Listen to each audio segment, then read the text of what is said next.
The new Avatar, The Way of Water, has been criticized for being somewhat shallow, with characters that lack depth and a plot that is predictable.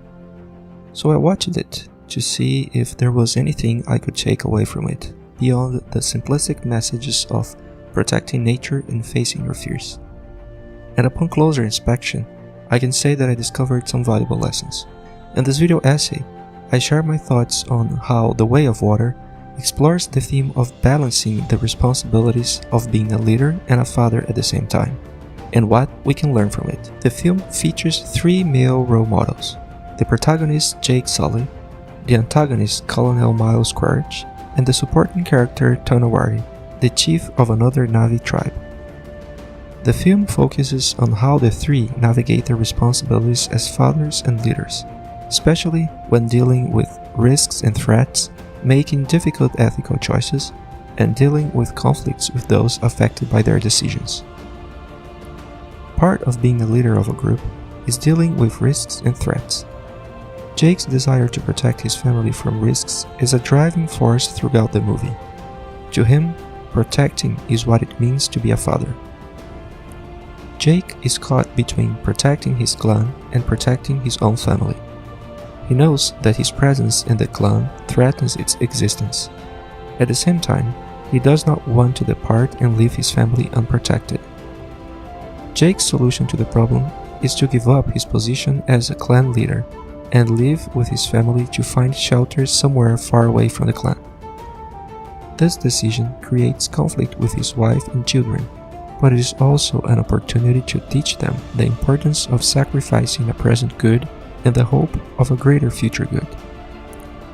Now, Jake must find shelter for himself and his family. They retreat to the east coast of Pandora and seek refuge with the Midcaina clan. Tonawari, the leader of the clan, is faced with a difficult decision. He must balance his moral obligation to offer hospitality to a stranger in need with his responsibility to protect his clan from outside threats. Tonawari's decision to welcome Jake's family ultimately means exposing his clan to potential threats. His decision also means that he must deal with the conflicts that arise within his clan. The main conflicts coming from his own family, first his wife and then his sons. Both Jake and Tonawari know how to use their new situation as an opportunity to form their children. Jake must guide his family as they learn the important lesson of adapting to a new culture, new ways of thinking and living. Above all, this requires humility, a difficult lesson for Jake's sons, who are no longer the sons of the clan leader. Later, as a result of Tonawari's decision, his clan is attacked, houses are burned, and people are hurt. At this point, Tonawari is faced with a difficult choice.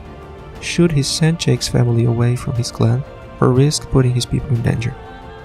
In the end, he understands that this war will eventually reach his clan, regardless of his decision to keep Jake's family among them or not.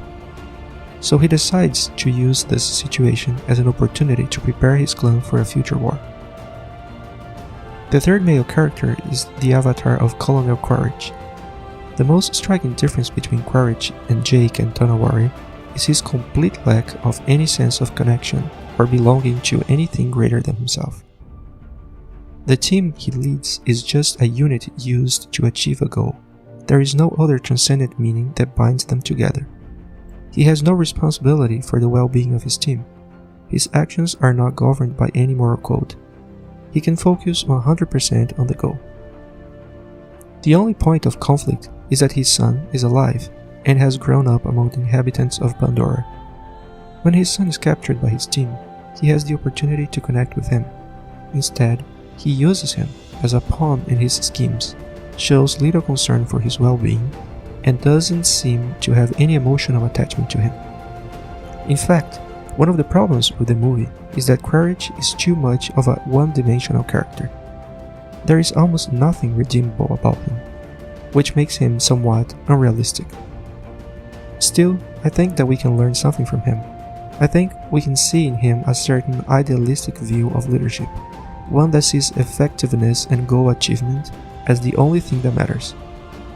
Sometimes it seems that we are given the idea that to be the perfect leader, we must be able to be completely independent and detached from others, so that we can focus entirely on achieving the goals set before us. It's true that most of us wouldn't go so far as to completely disregard ethical responsibility, but there is often a temptation to see morality, parenthood, and family, and group bonds as limits to our full potential. I think the root of this temptation is the desire to escape responsibility. Any kind of bonding with others maximizes the scope of our responsibility, because we cannot simply go on without caring about the effects of our actions on those around us. The antidote to this temptation may be to recognize that the additional complications that arise from these bonds allows us to develop the virtues of a successful leader. This is what we see in Jake and Tanawari. Accepting their responsibilities as leaders and balancing them with their responsibilities as fathers allows them to exercise their ability to make sacrifices, adapt to unexpected changes, learn new skills, deal with conflict, and take risks while training others around them to do the same. In the end, even though Avatar is a predictable and somewhat shallow movie, it can help us think about how we balance the responsibilities that come from different areas of our lives, how well we handle the inevitable conflicts that will always come our way, how we turn obstacles into opportunities to become better versions of ourselves, either as fathers, leaders, or whatever role we may have. So, I hope you found this video essay relevant to your own life, and that it gave you some food for thought. If so, please leave a like. If you enjoyed this type of content, you might consider subscribing to the channel and hitting the notification button to make sure you don't miss out on upcoming content.